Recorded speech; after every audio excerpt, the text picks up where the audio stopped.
Today, please join me in welcoming Bruce, who's going to talk about the art and science of rhetoric. If you want to unmute yourself and give him a warm welcome, you can. All right, Bruce, you have the floor. Thanks, folks. So my topic is the art and science of rhetoric. And I just want to say that I stumbled upon this field. It was not something that I studied in any kind of formal way. I did start to teach a course on critical thinking about 30 years ago. And I began to discover as I read some of the books that there was a tension within the field between people that wanted to focus on the reasoning processes of individuals and how they could make sound arguments. But there was another group that felt like that was not enough and that you had to pay attention to who you were talking to and what the audience was like, and that should affect the kind of message you give. So that whole field is called rhetoric. It's more like you're trying to understand the psychology of the audience and organizing your arguments in a way that has maximum appeal to the audience. So what I like to do to begin with is give you some examples of rhetoric in action. Now, being trained as a psychologist, I often taught introduction to psychology courses, and the organization of the book usually went something like this. The first chapter was about the theories of major theories in psychology. The second chapter was probably on the schools of psychology. The third chapter was on research methods. The fourth chapter was on probably the brain. And then the fifth chapter is in sensation and perception. And there's a problem with this because the book is organized as if people were logical machines. If I thought logically, that's the order in which I would do it. The problem is there are other topics in psychology that spontaneously interest most people far more than these things. One is personality theory. People are very interested in personality theory because they want to know what makes them tick, what makes other people tick. Another very popular topic in psychology is psychopathology. Like what makes people, do things that are crazy in most people's eyes. So what I learned over the years is that if I started the textbook simply following the chapters of the textbook, unless the course was required, I might lose a third of the people in the class because the topics did not interest them sufficiently. So what I learned to do is I would start my class with personality theory. I would start with what I assumed they were most interested in. And I was right because I watched this happen over years. And then I would do maybe a couple of things that people might be mildly interested in. And then I would save the things that are like most people, they don't care about research methods because they're not going to do research methods. So I would save the teaching of that to the very end when there was a better chance that they would want to understand why people do the things they do and how do you find out using scientific methodology. So I kind of saved the things that the book normally says should be in the beginning to the end. And what I found was that I was able to keep my students in the class because I gave them sort of what they would naturally gravitated to. So what I just told you is an example of using rhetoric in action. It's looking at the audience and figuring out in what order to present things that would make them the most interested in the subject, okay?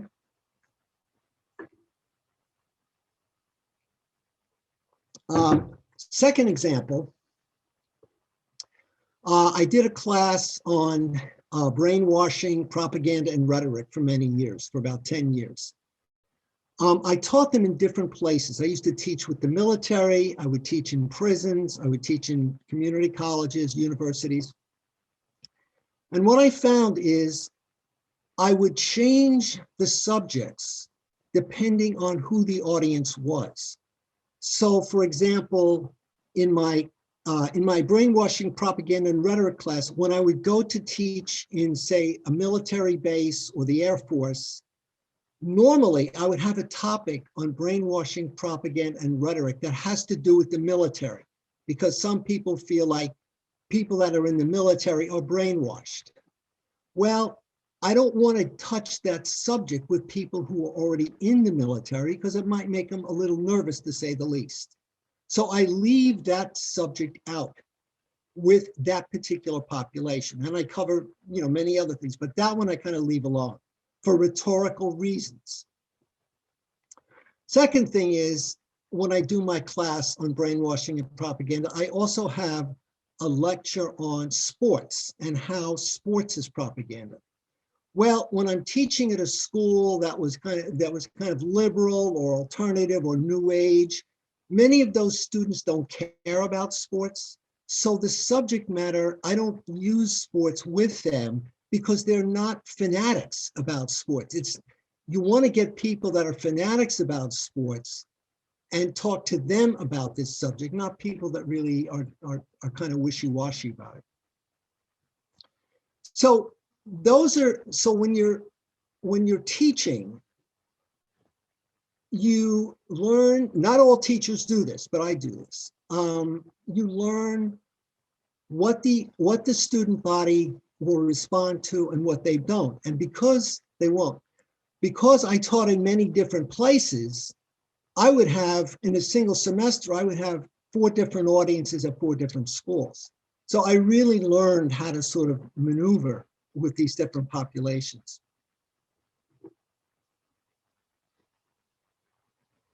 Okay, so the first thing to say, I talk about rhetoric, is to try to overcome some of the stereotypes about rhetoric. And I'm going to give you 6.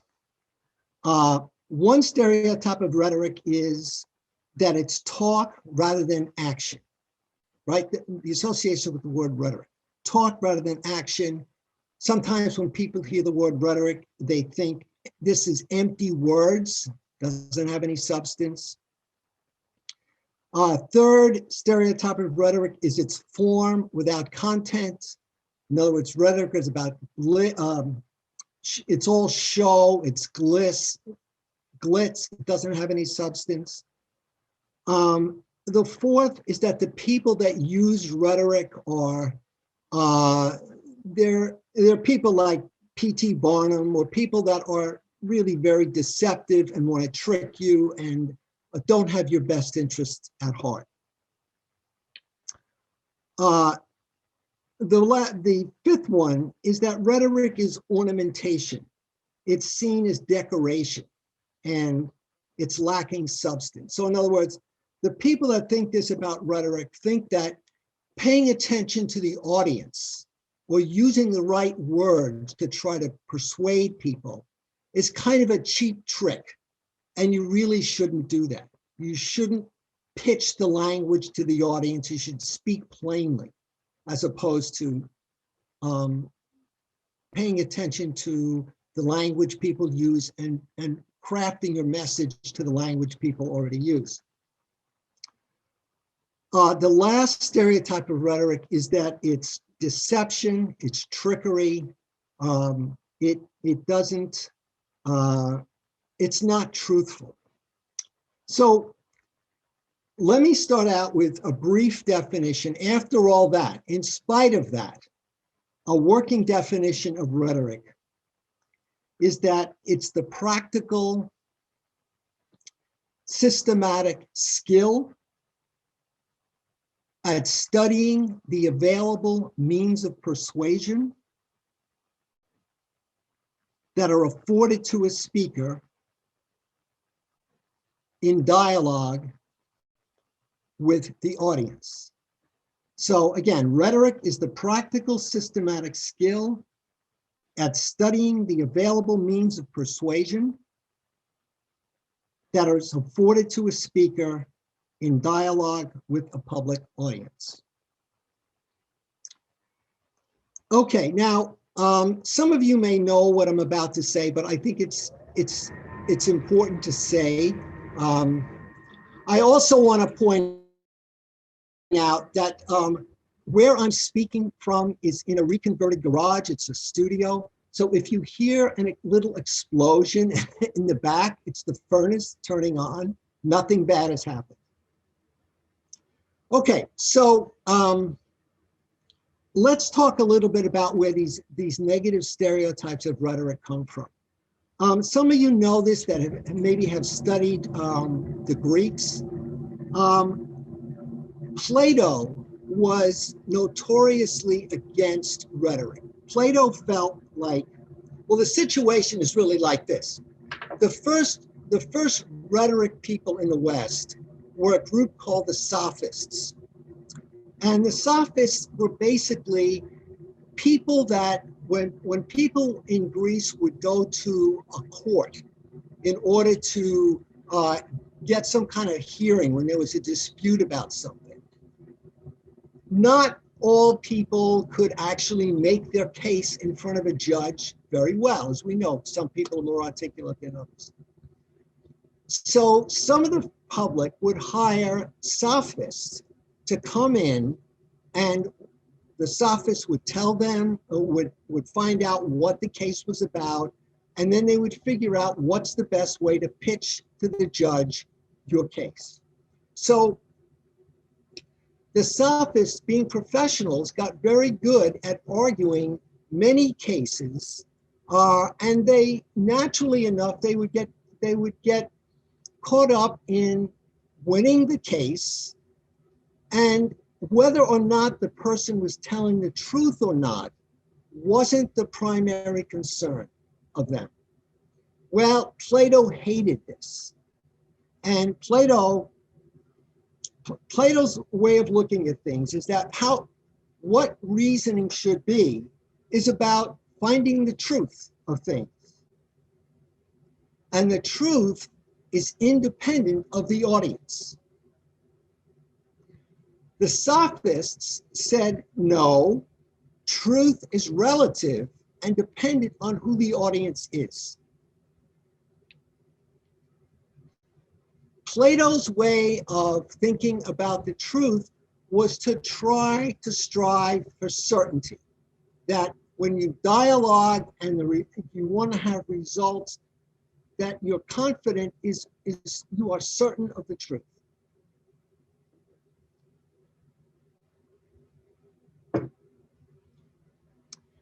The Sophists felt like Plato's values were too strident, and that in real life, they say the best you're going to get is probability, not certainty. Plato thought that the purpose of reasoning was contemplation and self-knowledge.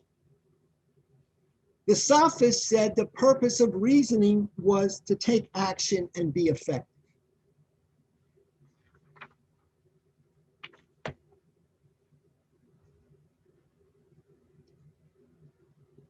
The focus of a lot of Plato's work is that truth is something that's stable, and it's a sign that you're onto something when the truth never changes.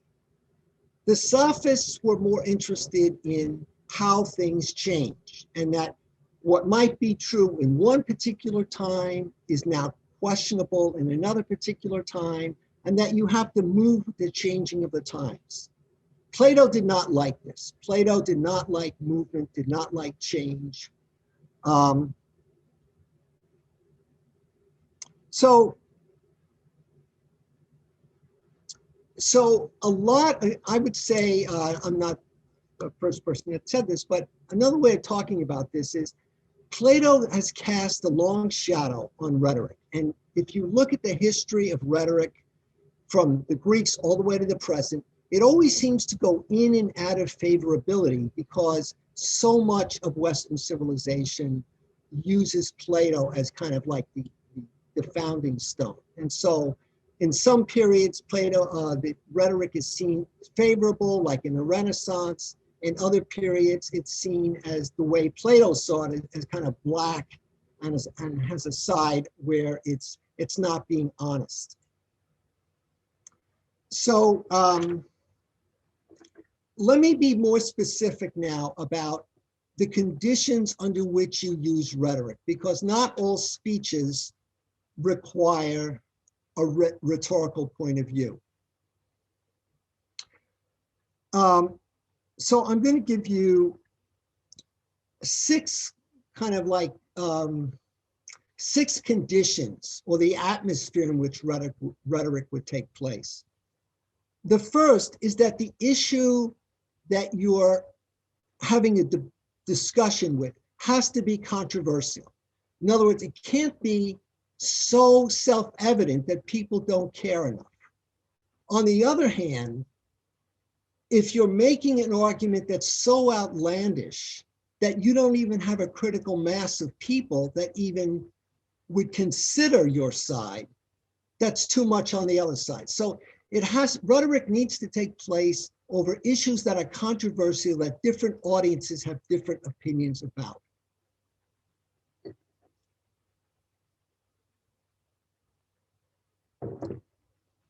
The second condition is that there needs to be a certain sense of urgency. By urgency, I mean that ultimately the best kind of rhetorical situations are situations where people are interdependent on each other, that people cannot simply walk away. They have to work something out. And of course, that urgency makes people stick around and fight for what they want, because they can't simply walk out. The third condition of rhetoric is that you have to accept risks. And the risks mean that you can be shown wrong. So in a controversy, if you put your argument out on the table in front of other people, you may find out that you're wrong. And as we know, people get attached to their beliefs and their ideas, and they can be very precious. But if you get into an argumentation in a public forum, you might find out that people know more about something than you do. The fourth condition is that certainty is not really possible in a situation. That the best we're going to get, the best arguments are the ones that have a high probability of existing, not certainty. So, when people point out the exceptions to the rule in an argument, that's fine. But that by itself is not enough to debunk an argument. It has to be, if most of the time something is true, for purposes of argument and use of rhetoric, probability is the best we can do, and that's good enough. The fifth condition is the use of certain power bases is outlawed. So that means that when you're in a rhetorical situation, there cannot be force that can be used, or the threat of force. There can't be any economic bribery that's possible. There cannot be possibility of sexual seduction. So with those bases put aside, it means that people are thrown back on nonviolent forms of communication. And it's basically psychological and social. And that's the place where the rhetoric takes place. So a joke I used to have with my students is that no matter what the content of what I was trying to teach them, I could never count for sure that I was persuading them of anything, because ultimately I had power over them, and the power was the grade. So I never knew whether they were simply feeding back what I told them, or whatever they were doing, I never knew for sure because we weren't equal. The same thing is true in a family. A kid can be much smarter than the parents in terms of argumentation, ability to reason. But as we know, when the parents say, my house, as long as you're living under my roof, you got to do a certain thing, reason can't win because the parents have economics and political power over the kid. So rhetoric is really best done when people are on an equal basis.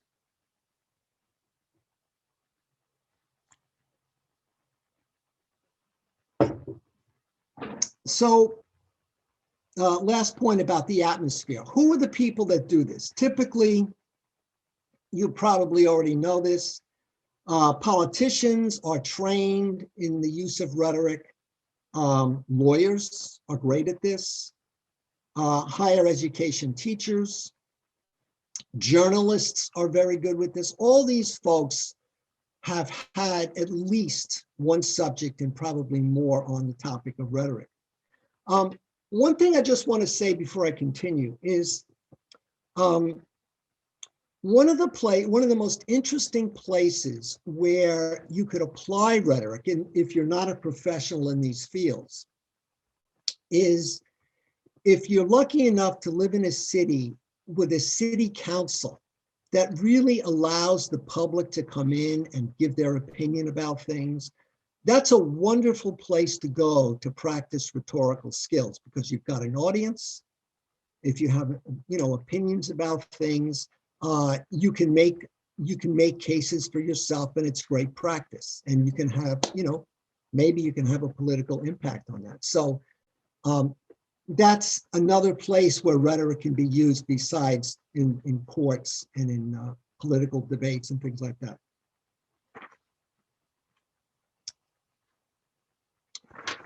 Okay.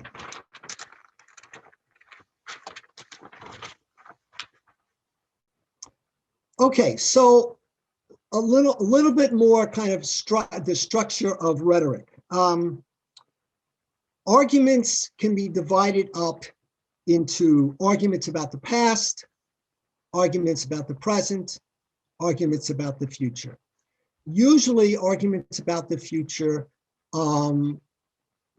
also require a plan.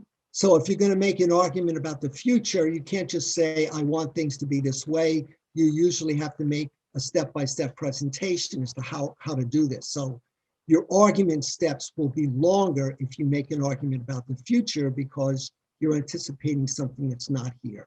When you make an argument about the past, you're just only talking about the past. You're not trying to change the past.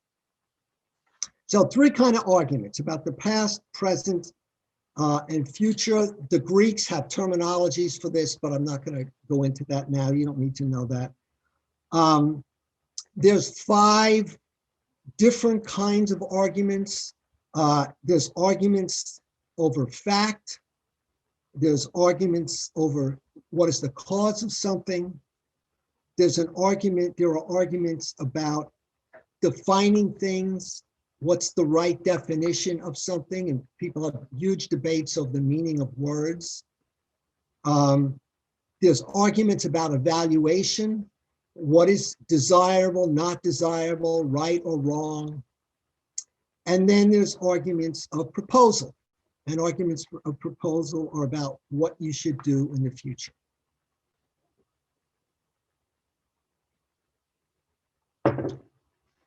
Okay, now, a little bit more concrete. Aristotle talked about something called the rhetorical triangle. And he said that when you're making a complete argument and a well-balanced argument, you have 3 parts to it. The first part he called logos. So all arguments have a claim, right? A claim is simply something you think is true that's controversial, that is not proven one way or another. So how are you going to pitch this to people in a way that will maximize the chances of them agreeing. So the logos part of Aristotle's triangle is probably what you would imagine. It's having the facts, having evidence that supports your claim.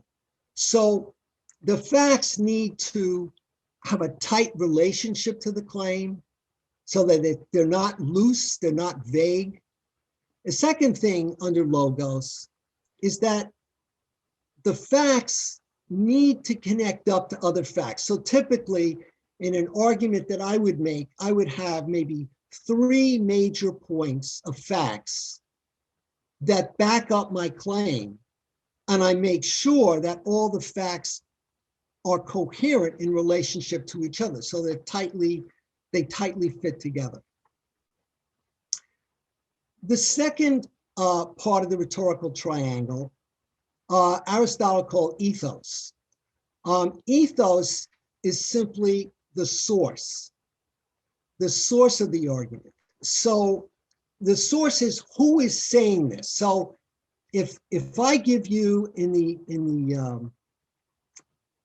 logos section, if I give you the facts,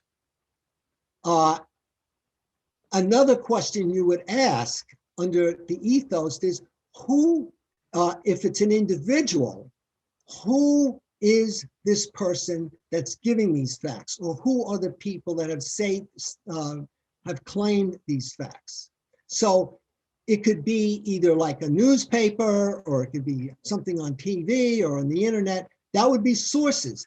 But really, rhetoric, the heart of rhetoric, the way it was originally designed, was for a public audience.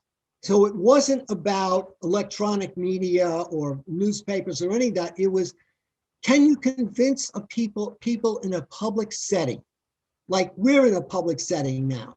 Well, we're not really. If we were face to face in Seattle, that would be an ideal situation for us for rhetoric.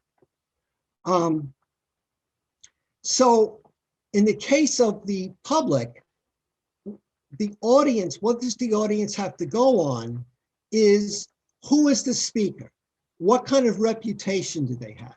What are their credentials? How long have they been doing the job they've been doing? That kind of stuff.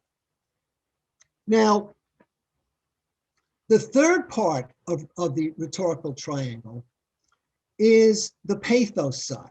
Now, this is a problem because most times, even the word pathos already has a bad reputation. It sounds like pathetic.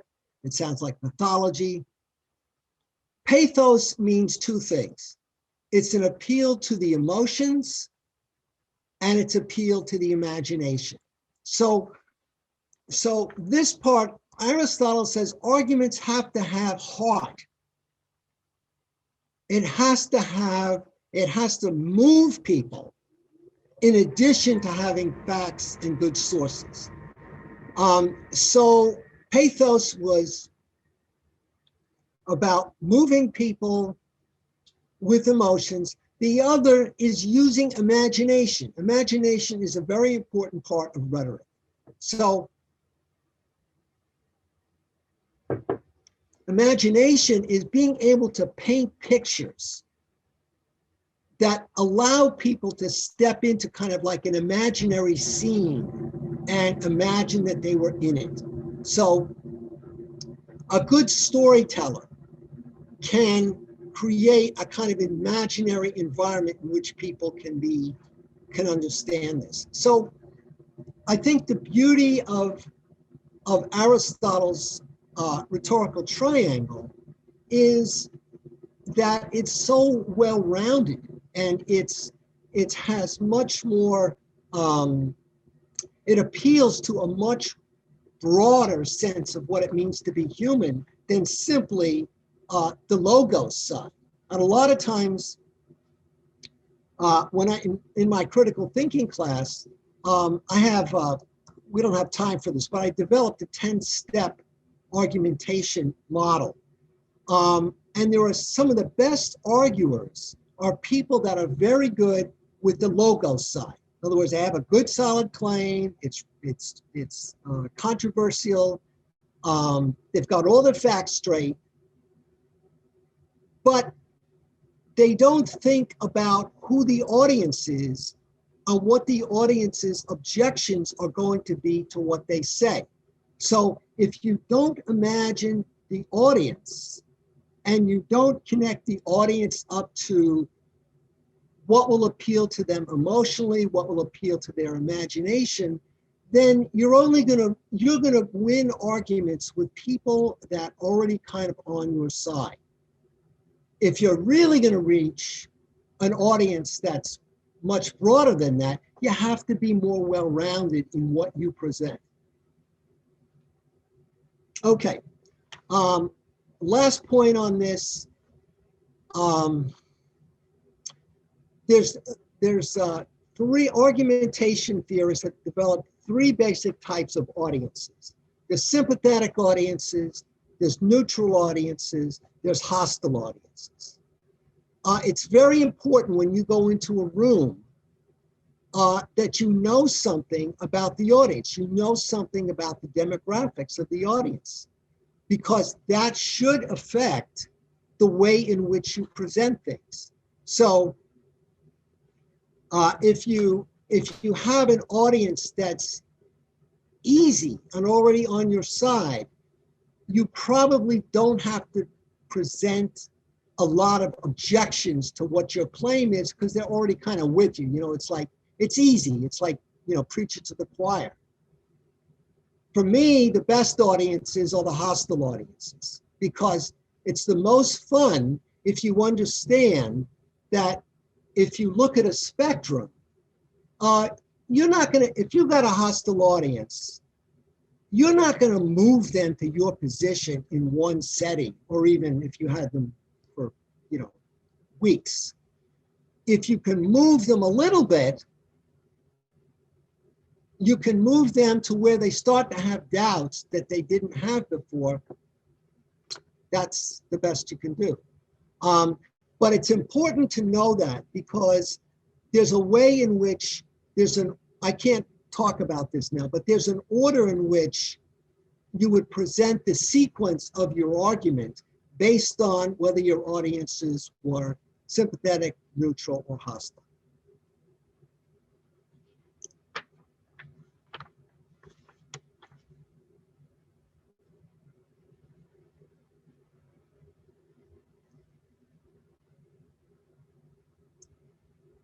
Okay, let me say one more thing, and then I'm gonna make sure we have some time with questions. One thing I'd like you to think about, and this is something I could talk about at another talk at some time if you like, is that there's a wonderful philosopher of science. His name was Stephen Toulmin, Toulmin. And Tallman not only was a philosopher of science, but he made major contributions to the field of argumentation. And what he did was he made a distinction between reason and rationality. And he's not the only one that did this. Basically, what he said is that rationality is like formal logic, right? Rationality is conditions under which you're certain about an argument is like a closed argument, like all men are mortal, Socrates is a man, Socrates is mortal, word puzzles, things like that, where what you're trying to figure out is a closed system. He called that rationality. He saved argumentation for more complicated situations that are open, in which you can't really know for sure, and that probability is best. And what he said is that, you know, formal logic is simply developed for one side, for the rational side. But he said in rhetorical situations, rationality is not enough. We have to use reason, which includes considering the audience, knowing that there's only probability at the end, considering time, place, and circumstance. So he said for a complete argument, you need both of these, but he made a very useful distinction between what parts of the mind are being mobilized when you're using rationality versus what part of the mind is being used when reason comes about. There's a very interesting, he traces the history of the evolution of the relationship between rationality and reason, and he talks about how it changed in the 17th century, and it's all very interesting stuff. When I write down a couple of the books that this is based on, I'll tell you where to go if you're interested in this stuff. So let me close. I have 3 questions for you that I hope are interesting that we might talk about as in the next half hour or so. One question is, what is the difference between rhetoric and propaganda? Laura talked about propaganda a number of weeks ago, and it's an interesting question. It's something that people usually kind of mix together, and they're really not the same thing. That could be a part of discussion. Another question is that rhetoric is usually used in situations where people are competing and when there's like winners or losers. Can you imagine a situation where argumentation was used for cooperation rather than competition? There's a couple of women who wrote a book about this called Cooperative Argumentation because they were fed up with the competitive nature of argumentation, and they tried to make a case that you can argue through cooperation and it actually works better. So can you imagine a situation where cooperation was the focus instead of competition? Here's the last question. Can you think of a time when you were swept away by somebody's speech, but it still appealed to reason? In other words, is it possible to be swept away and still be on the ground with your reasoning process? Okay, so that's my talk. Thank you very much for having me, and let's have a great discussion.